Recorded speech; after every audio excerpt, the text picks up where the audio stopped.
Um,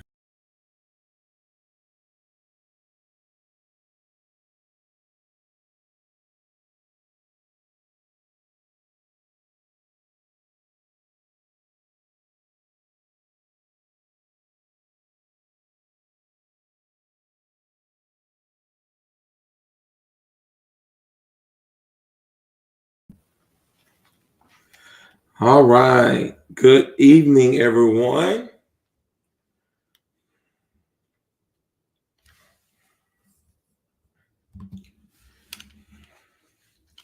How are we?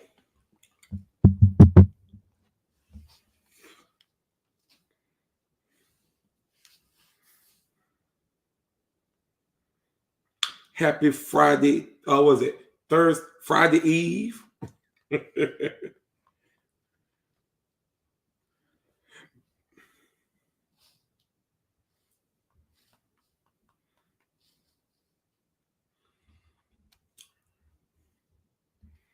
Come on in and share.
All right, come on in. Come on in.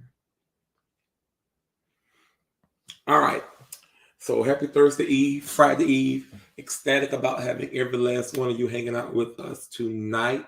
If you would, please be a good digital evangelist and click that share button and share.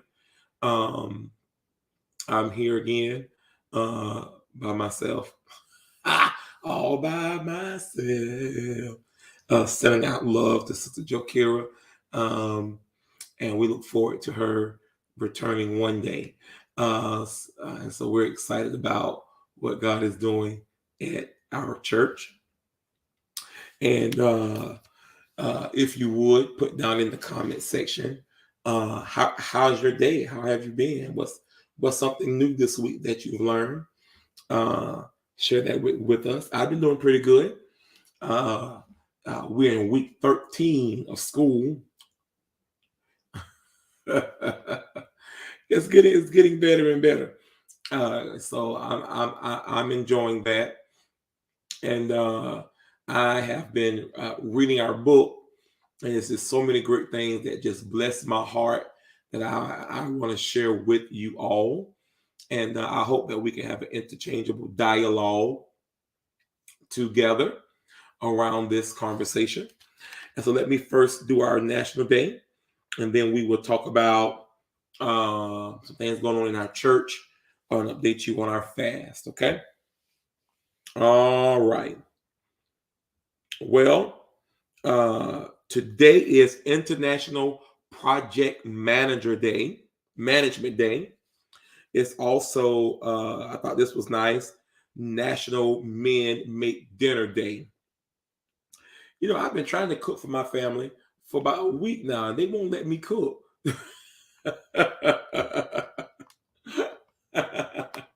But it's National Men Make Dinner Day, and so fellas, if you're watching, what's your best dish? What's your favorite dish that you like to make? For me, I love making macaroni and cheese, chicken tenders, Let's see what else I like to make. Actually, I also like to bake. I can bake a mean cake from scratch too. Um, Something else. I don't know. I think that's my top. Everything else I can do, but what I love to cook is macaroni, and which is probably no surprise to nobody, uh, and chicken tenders. All right. Oh, I think it's called teriyaki chicken tenders without the flour. You just fry the meat up. Delicious, delicious, delicious. All right. Another good day is it's National Devil's Egg. Okay, anything on the grill and soul food too. Yeah, yeah. I mean, absolutely, absolutely. Can't go wrong with that. Mm, okay, can't go wrong with that. Okay, so it's also National Devil Eggs Day. Now I don't like devil eggs. It's not my thing. But Pastor Hope loves them. So do the girls, and so I guess it's good. It's all right. You can take the yellow part out, and I'll just eat the egg. How about that? Let's see. Let me see. Another good day here.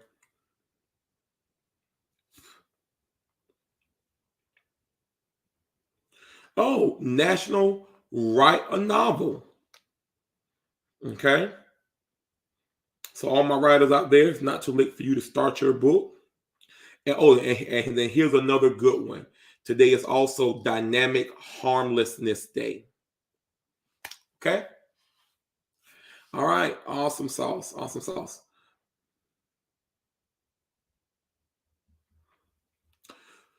Here's some quick things going on in the church. And what I want to highlight is our fast. We're on our 40 days of consecration. And I think the first week or so, we gave up something that kept us from spending time with God, and we replaced that with spending time with God. And then we went to another level this week, and we began to drink water. We're not doing any other drinks. You can eat, but we're asking you to give up something that's keep you from spending time with God, and then we're asking you to drink water. All right, and so I believe in another week or so we're going to be moving from water, just so you can have a heads up. Give me 1 second here because this thing is flickering. Give me 1 second here. Let me.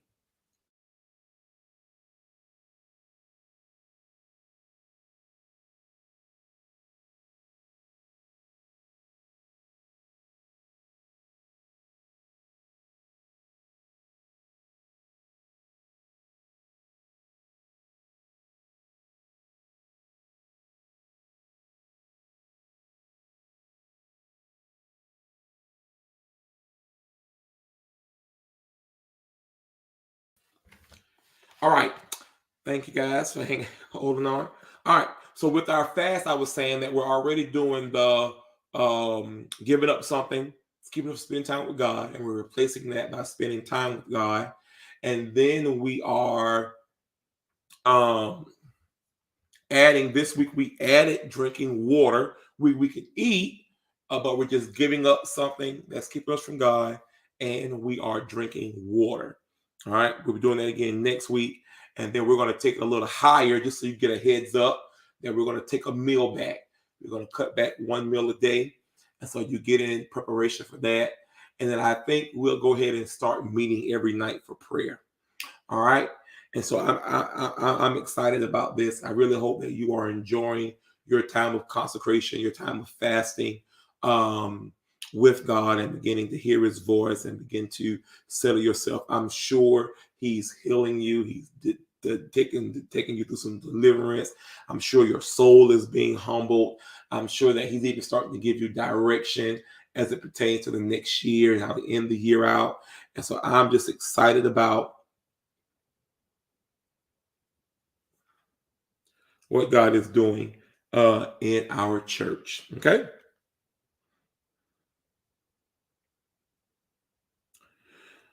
All right. Let me also say thanks to everybody who did something for Pastors Appreciation Month. Your hard work, your effort to honor leadership has been absolutely amazing, and we say thank you. Okay. All right. So let's jump into it. Uh, don't forget tonight that we have prayer at 8 p.m. and we look forward to hearing all of your praise reports and your testimonies. All right. So we've been discussing. We've been in the book of Disruptive Thinking by Bishop T.D. Jakes, and I must say this book is a whole healing piece for me. It's a whole alignment, and I am enjoying every bit of it. And so there's some things I want to point out to you out of chapter 5, Why Disrupt, that I thought was absolutely critical. Let me set the stage here because I know that we can get caught up in the highs, being focused on the highs and lows of serving God and the highs and lows of pursuing after the things of God and having a desire to do the work that we believe we're called to do. But there's this big idea and big conversation around success.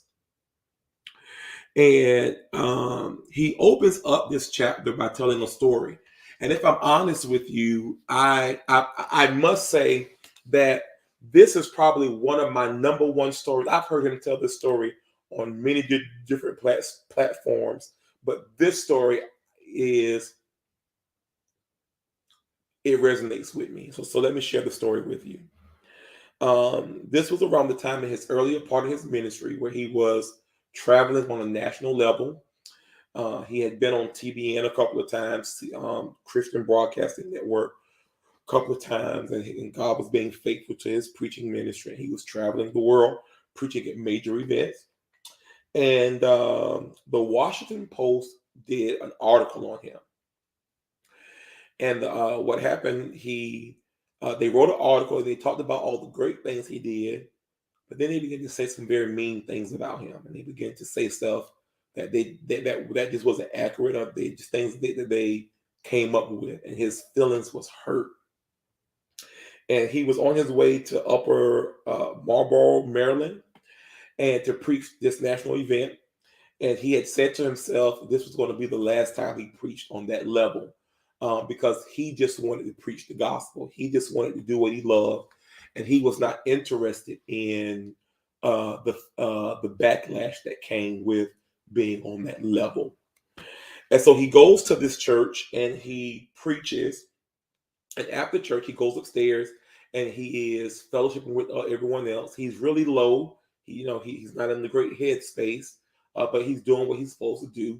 And they tell him that there's a woman who's going to wait for him to get done so she could see him.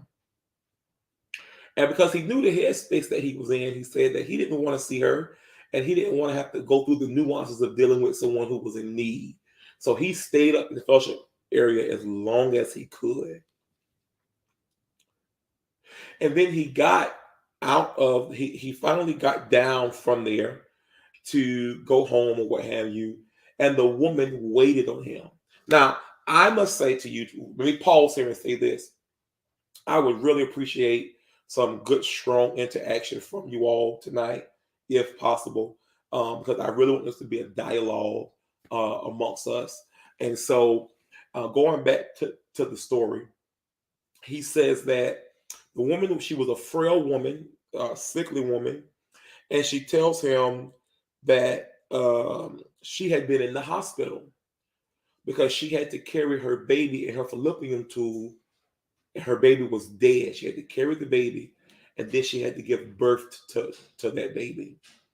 And she said it almost killed her, but it was his preaching that kept her living.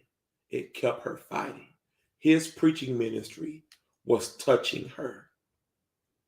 And she was and his preaching was the reason she was alive today. And so he says she immediately grabs his attention. And she says, I checked myself out of the hospital when I heard you were coming to town because I had to see you and I had to tell you this. And she said to him, and here I want to quote it.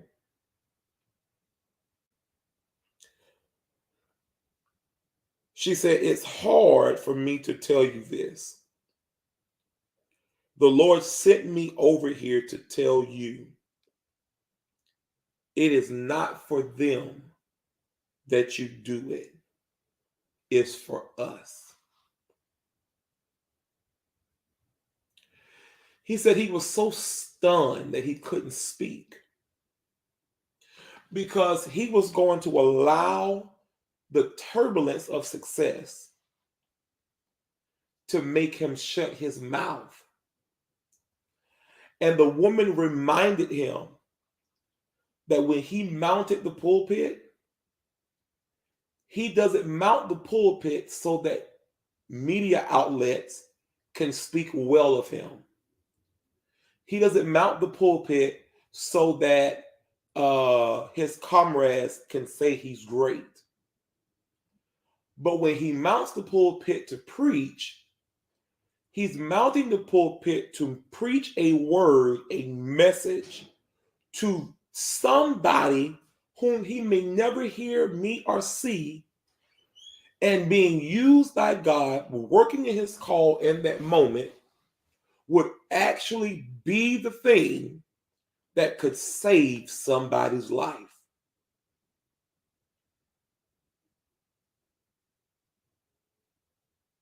I'm getting a little emotional.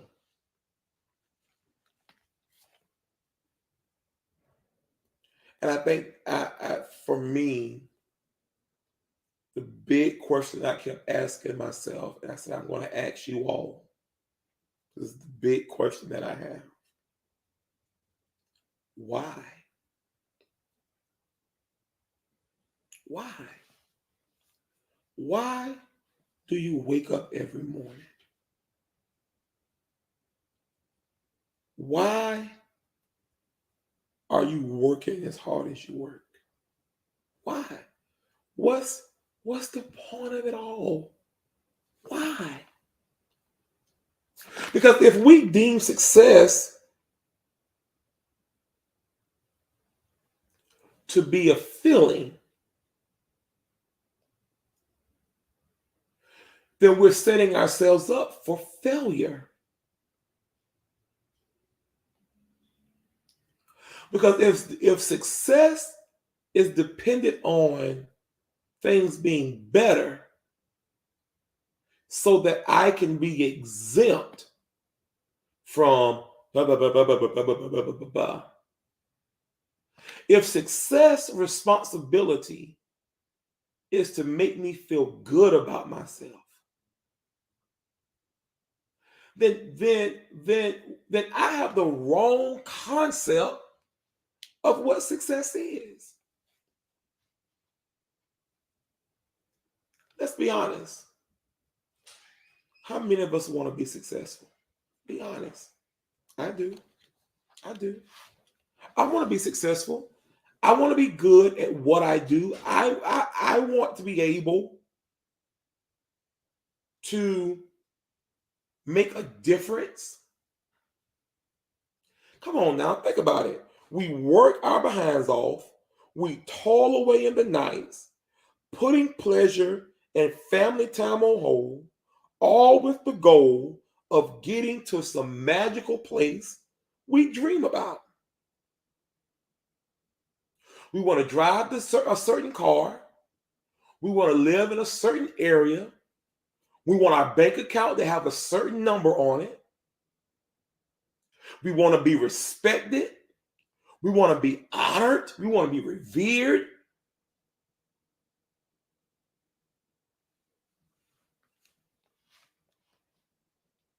And if you and I are honest, we've had successful moments.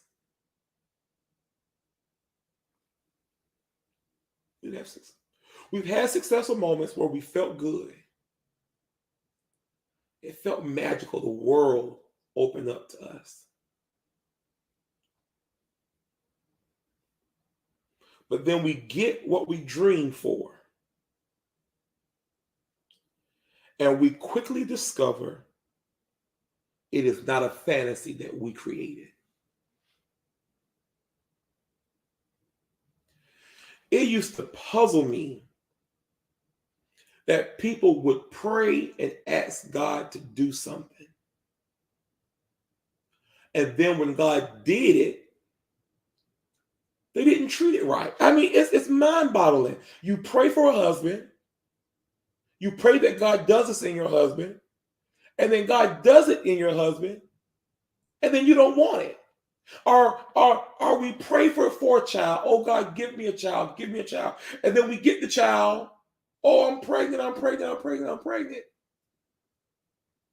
And when the child comes, we barely want to keep the child. Or it gets on my nerve. Oh, I can't do what I used to do. It mind boggles me. We pray for jobs, and then we get the job. Then we complain about, oh, I didn't know I had to do this.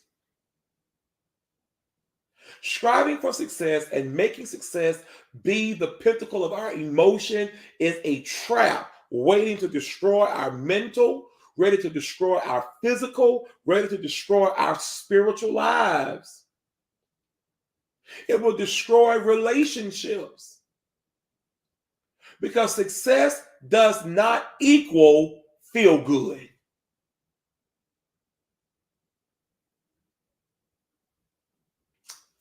Man, that's something. He has some examples here that I want to read. And as we work through this concept of success and feeling and what exactly is success and what minds frame do we need? Because remember, we're trying to answer our why.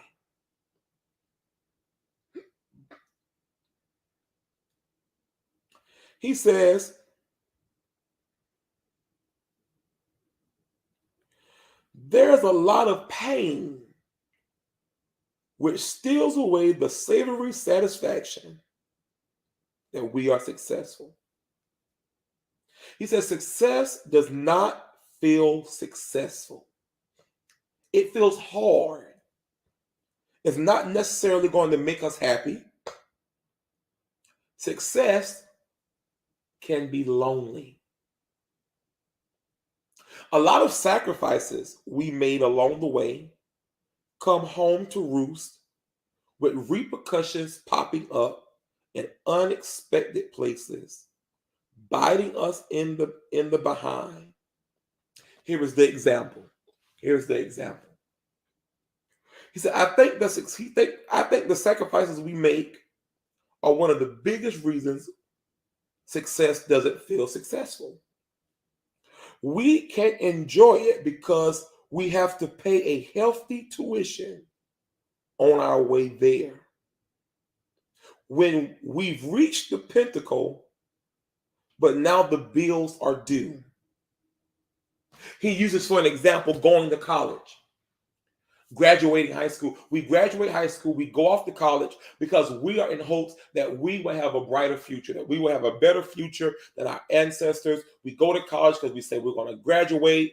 This degree is going to give me access to a job that's going to make me $40,000, $60,000, $7,000, a six-figure job, five-figure job, benefits. I mean, this is why I get my degree. And then we get the degree, we work hard for it, we stay up late, we study, we write the papers. Some of us partied along the way, but we worked hard. And then that day comes where we can put on that cap and gown and we can walk across the stage and everybody comes. Everybody comes. Your mama comes, your daddy, your sister, your auntie. Everybody shows up for your graduation day. And then you graduate. They throw you a party. You eat dinner. They bring you gifts. It is a high moment of great success. To add to the cushion, you land a job that pays you $36, $46, $60, $50,000 a year. It's a good job. You're able to work. That's why you went to college. But then one day, Your tuition bill comes in the mail. Your tuition bill hits your inbox. And the 4 years you worked so hard for, the 5 years you worked so hard for, the great success of having that piece of paper in your hand, that job you signed that contract for to make your 5 figures, your 6 figures, just to say, I make $60,000 a year, but I'm in debt $178,000 from my college experience. And then rent's not what it used to be. Rent is sky high.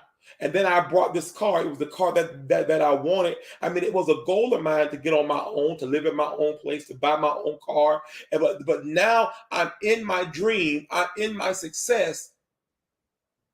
But the price of my success robs me of the joy of my success. Ladies and gentlemen, if we're going to ride off our feelings and call it success, let me tell you, we'll always be disappointed, because success comes with a price. He says, he uses another example. He says, weddings are glorious. It's a beautiful affair. It's nothing like finding somebody that loves you and you love them. You get married. Everybody comes. It's a beautiful occasion. We celebrate. And then after the wedding, the marriage, you're left with the marriage. And after the honeymoon, you're left with the cares of life together, where you have to build together, where you have children and you suffer through days of sickness, and you suffer through days of grieving, and you suffer through arguments. And then this love, this thing that was so precious and so beautiful, you now begin to discover that I've successfully fell in love. But the price to maintain this love and to tend to the fire of this love is a high price. I remember when me and Pastor Hope got married, our wedding theme was don't let the fire burn out. That was our wedding, don't let the fire burn out. And our pastor preached a wonderful message to us. He said, because the fire tends to consume the wood. And as the wood begins to be consumed, the wood turns into ashes. The thing that once fed the marriage now begins to destroy, defeats the fire, now begins to destroy the fire. And so what you have to do in order for the flames to remain high, you have to be able to go in there and dig the ashes out. You have to be able to go in there and tend to the fire and take out the things that's destroying the fire and put on the things that's going to keep the fire burning. I love this illustration. He says the secret that a 50-year married person discovers that a 1-year married person will have to soon learn is that being married doesn't mean that you will that after a while the sex won't matter. After a while the beauty won't matter. After a while, that feeling of love won't matter, because you have built something together that's stronger than that. You've buried your parents together. You've raised your children. You've built the family. There becomes a higher purpose for why you came together than just you make me feel special. Ladies and gentlemen, success comes at a high price. And I thought about that thing, and it blessed my heart so much, because you look at people like Beyonce, who just did a world tour. She traveled the world, sold out arenas. You would think that is success, and that it comes with great joy, and that it comes with great highs, sustainable highs emotionally. But the reality is, we don't know the price Beyonce had to pay to put on a show of that magnitude every single night. You have no idea how much sleep she had to lose. How many times her body froze up on her. Because she's not 21 anymore. She's in her 40s. She's had children. What is the eating regimen that goes into her putting on a successful show night after night after night? As a matter of fact, a success of that magnitude, how it consumes her. We want to be successful, and we think success makes us feel good. It gives us highs, but success comes at a price. Michael Jackson became addicted to pain medication, not because he was a bad person, but because it started to hurt him when he danced. But in order for him to perform at the level that he was accustomed to performing, he began to pay a price. I love what he says in this book. If we keep treating success like a high, we're no worse than a crackhead. And let me read it. The takeaway is this: we cannot pursue success for a feeling. If we're looking for elevation or to be elated or all-consuming joy, inevitably we will wind up disappointed. He says crack addicts knows the high only lasts for about 5 to 10 minutes. But the drug sends them on a desperate search for the next high, however fleeting it is. That sounds like torment. To put yourself under the pressure of constantly being successful so that you can feel successful, so that you can feel, chasing one high after the other. Now it makes sense why we jump from one thing to the next thing. Now it makes sense that every opportunity that comes our way, we always say yes to it. Because we're always looking for something to make us feel successful. Hold on. Here's the bigger aha. Now it makes sense why we get so low when we don't meet the pinnacle of what we deem to be successful.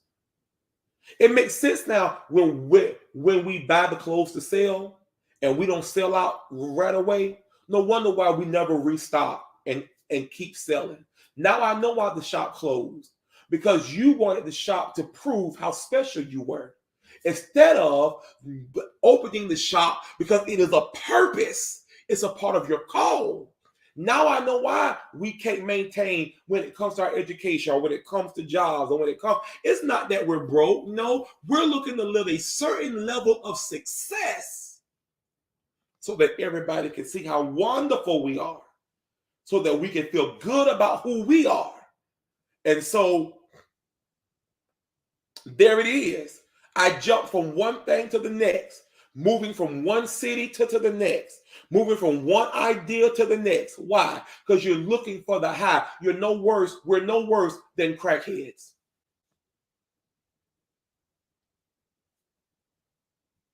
That's something to think about, y'all. Think about it.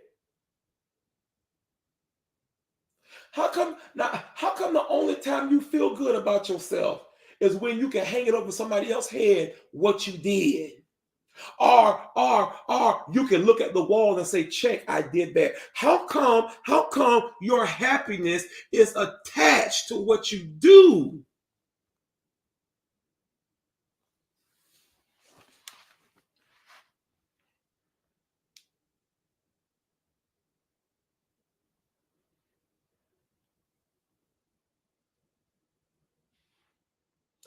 Let me continue reading this. At its best, success is much deeper than a feeling. This is good. Success probes more deeply than that. How did we impact the world? Write that down. Write that down. You want to talk about success? Ask yourself, how did what I did, how did what I do impact the world? Did we make it better? Did we make it a better place for other people? Come on. When I say I'm successful, I want you to ask yourself this. How did we make an impact on the world? Did we make it better, in a better place for other people? Here's the other question. What difference did we make in exchange for the air we suck up and the food we eat? What difference did it make in exchange for the air we suck up and the food we ate? Okay, I'm going to read it again. How did we impact the world? Did we make it better for people? Did we make it a better place for other people? What difference did we make in exchange for the air we suck up and the food we ate? Before we can leap over the fence, we must be clear on the reason we are pursuing disruption. And here's our big question for tonight. Why? Why disrupt? And why are we making the leap? If we're going to leap into success, why? You know, I'm an Apple fan. Whoop, whoop. I think I have every Apple product but two. And don't worry about it, after a while they'll be taken care of. The difference between Apple and Androids is simple. When you advertise an Android, Android tells you how beautiful they are. Oh, look, we can do this. Oh, look at that. Oh, it feels good in your hands. Oh. They want you to buy the feeling. They want you to feel when it comes to Androids. But Apple talks to us more deeply. Apple says, are you a social media influencer? Are you looking to take your camera, your video shots to another level? We created our iPhone 14 for the purpose of social media influencers. Our phones are equipped with blah, blah, blah, blah, blah, blah, blah, blah, blah. Let us help you take your social media to the next level. Apple tells you their why. Why did you give us 4 cameras this time, Apple? Why did you make it water resistant? Because we want you to be able to record underwater. Why? Because we want you to use our product to enhance whatever it is that you're doing. See, we're your partners in this. Our purpose, our why for existing, for creating, is to help you fulfill your assignment. Can you see the difference? Can you?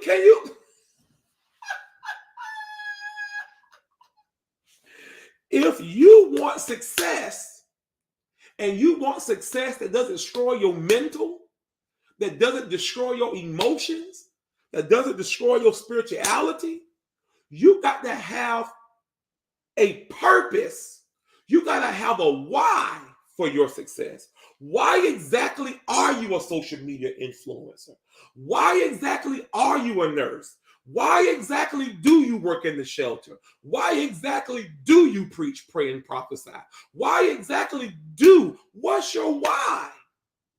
Because if all you got is what you feel, no wonder why you inconsistent, flaky, shady, two-faced, bitter, angry, never satisfied, always complaining. Now I understand. Because you don't have purpose. All you got is feeling. Oh, man.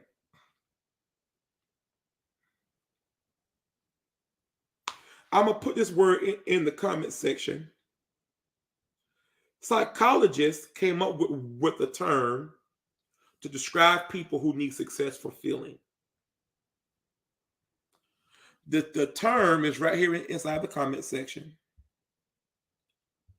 And I'm going to try to get my iPad to say it for us, because it's a pretty fancy word. So let me turn it up here.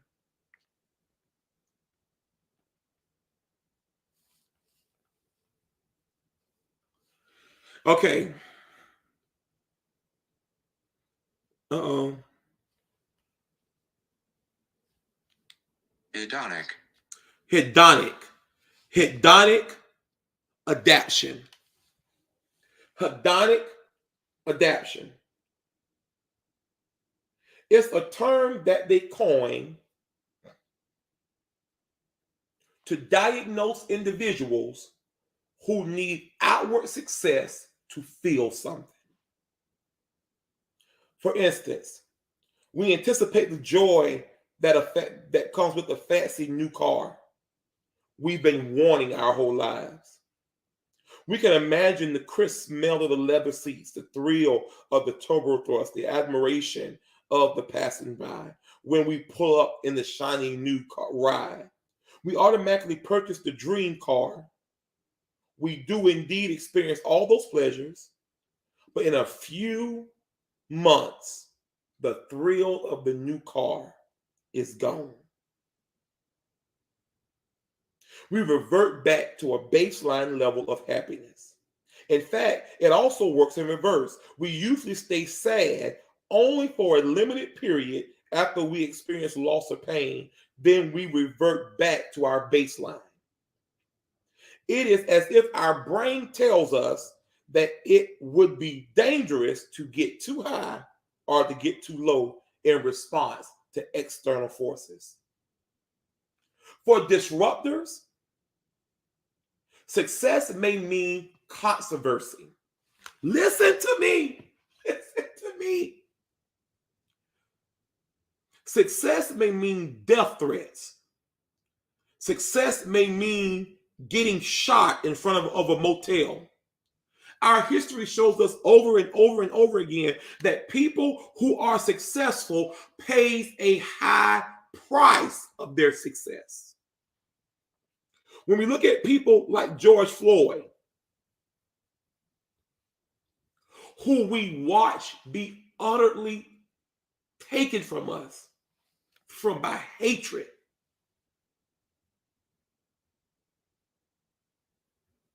what is more interesting is that although that was a horrendous occasion, his daughter stands up at his funeral and she says, "My father changed the world."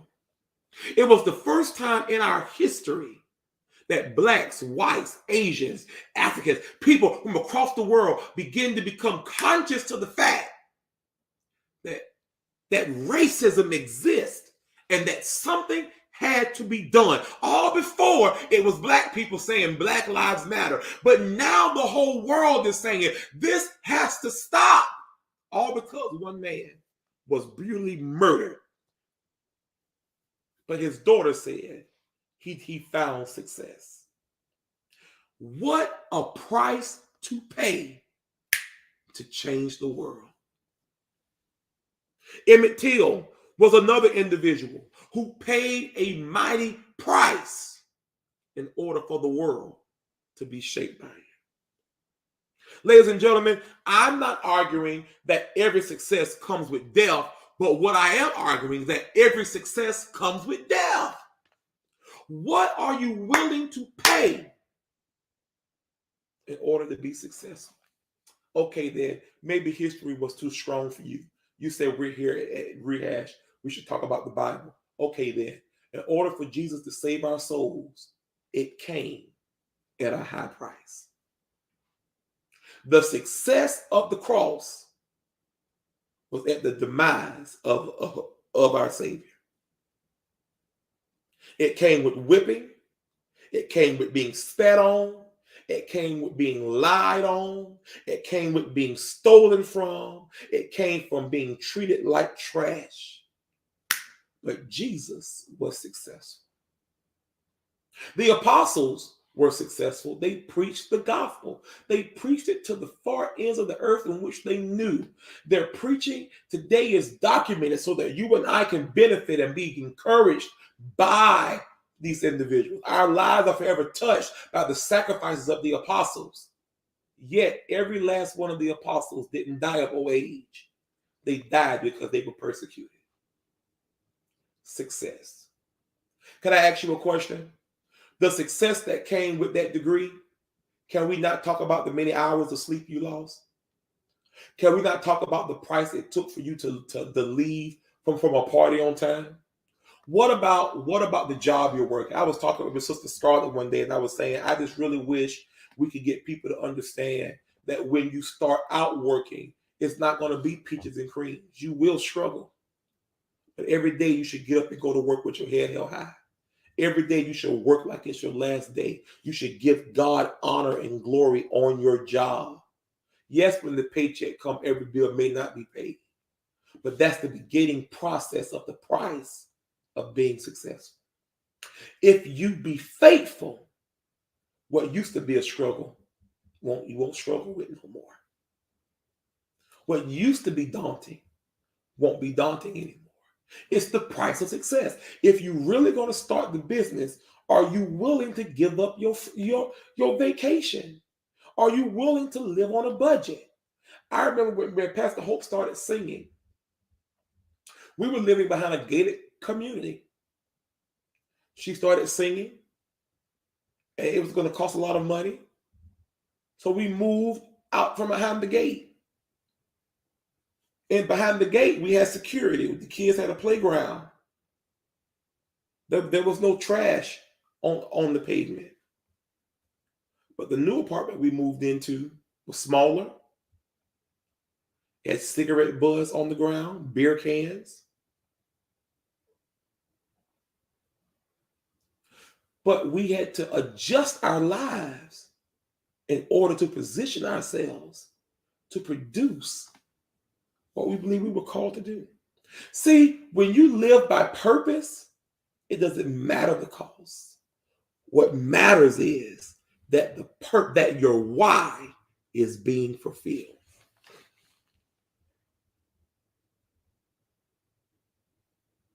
I love this. He says, we don't get married to endure pain and strife, but pain and strife will come. We don't go to college to pay tuition, but the bill has to be paid.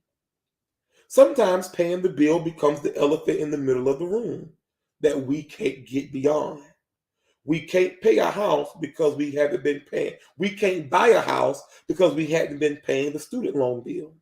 We certainly weren't thinking about our future credit score when we walked across the stage to pick up our diploma or our degree.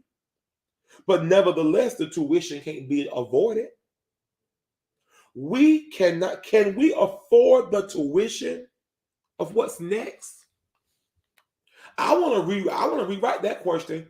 Am I willing to pay the price for what's next? Some of us say that we want to be married. Are you willing to pay the price of what that next looks like? Some of us say we want to stay single. Okay, then, are you willing to pay the price of what that will look like? I was talking to a single mom a while ago, and she told me, I choose to be single, and I intend to be single until I go home and be with the Lord.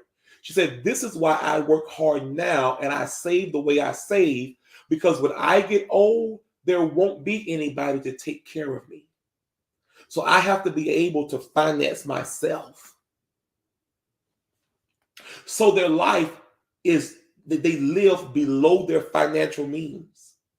Not because they can't afford a 6-bedroom house, but they rather live in a 2-bedroom house so that they can have the money they need to pay the price of choosing to be single. Y'all don't want to. That's grown people talk, man. This is a talk to people who want to make a change, who understands that I'm called to something greater. When you look at David's life goes through transitions based upon the success he experiences, But the success he gains does not come without opposition. It's because of Goliath that he moves from being a delivery boy to the next king.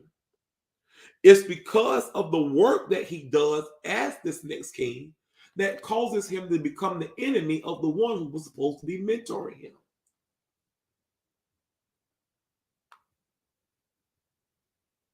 But either way, he became the enemy of the one who was mentoring him, the one that was pastoring him. He still remained faithful. He still remained honorable. He still stayed in place because that's where God put him. His why was with that man.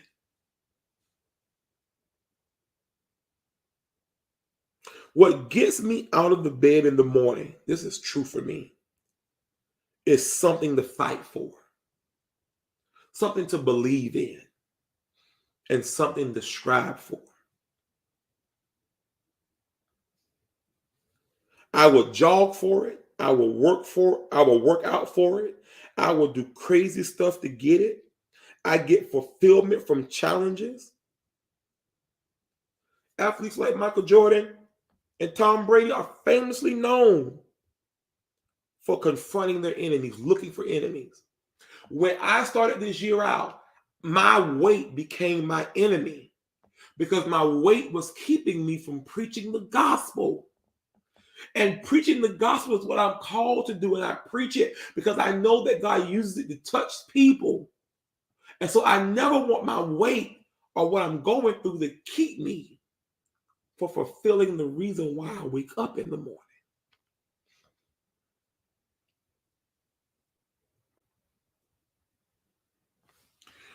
He takes the time in the book to itemize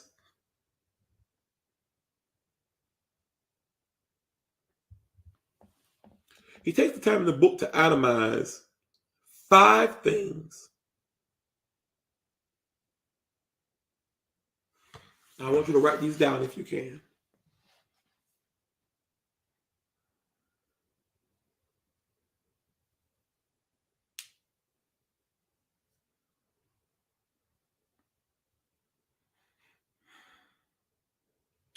Five things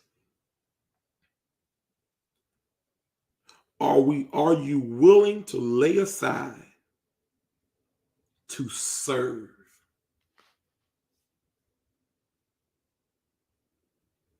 Because that's what we're talking about. We're talking about our why being the thing that helps us to serve a greater purpose. Are you willing to? I'm going to read it and then we'll discuss it. I got 5 things, so I'll do 5 minutes. All right, let me go to prayer. The first thing he says is time. Can you lay aside time? Title. Can you lay aside title?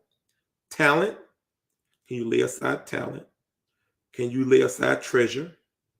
Can you lay aside temperament in order to serve? Time. This is a precious commodity. Putting it aside speaks volumes. How have you sanctioned time to serve? What are you talking about, preacher? Well, basic Christian behavior. We set aside time to worship. We have worship times. And in those worship times, we're called to worship and serve. Do we make time to serve? Or is there always something else pushing us away from our worship time? Time in prayer. Time, do we take time? Do we have time allotted to encourage someone, to build someone up? How have you taken your time? 24 hours, 8 of those you probably sleep, but the rest of them, how much time do you put into serving? Title. This means coming in the form of a servant, not as a master. Drop your PhD and serving beans and potato salads with the rest of us. Not hiding behind your massive accomplishments, your Oscars, your own version of an Oscar, whatever you're extremely proud of. Can you risk laying your accomplishments, your pride, your ego aside to serve?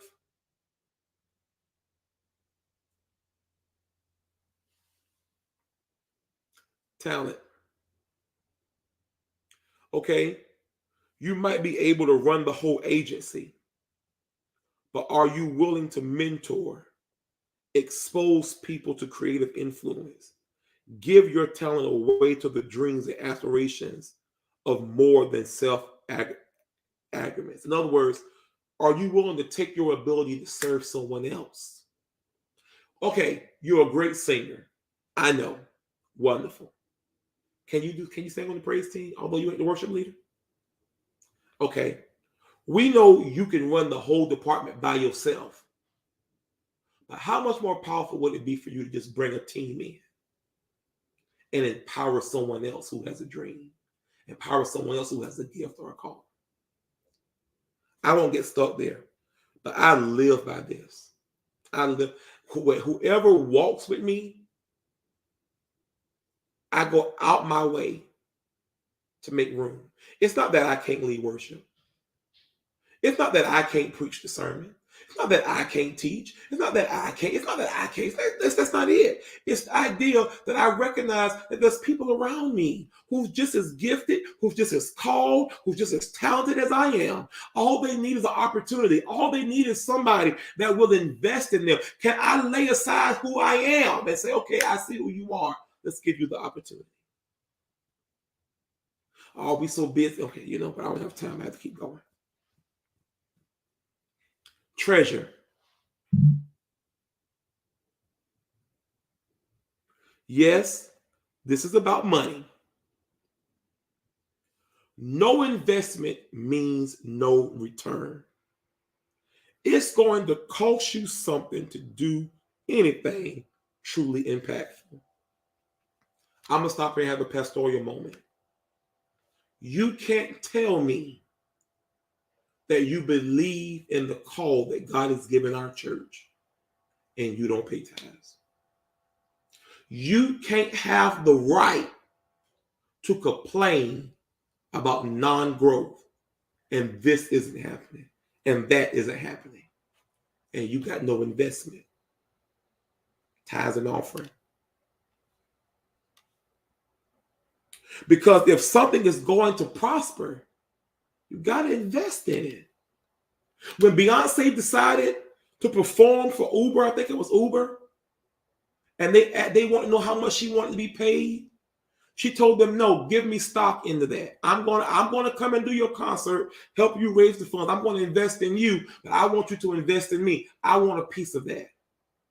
To this day, if she never sings another album, she makes continual income off Uber.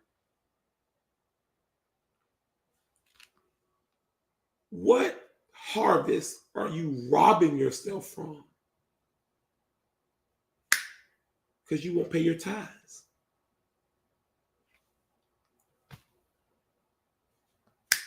Because you're not sowing into impact land.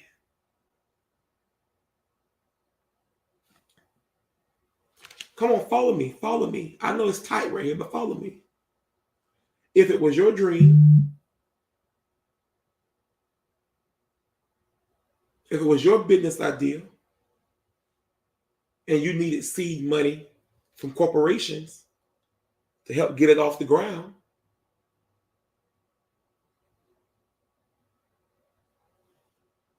are you going to let your dream die because you don't understand the concept of collaboration? That it's not going to take an army. My time up. It's not going to be a one-man army to get it off the ground. That it's going to be together. You make an impact. I got to hurry up. You can't be a part of nothing and don't expect money to be involved. Did you hear me? You can't even work your job without money being involved. What are you talking about? You pay gas to get there. Lord, my time up. They do fundraisers. Last thing, temperament. How is your attitude? Let me hurry up. Are you willing to risk managing your emotions differently to make yourself available for people who don't normally fit into the profitable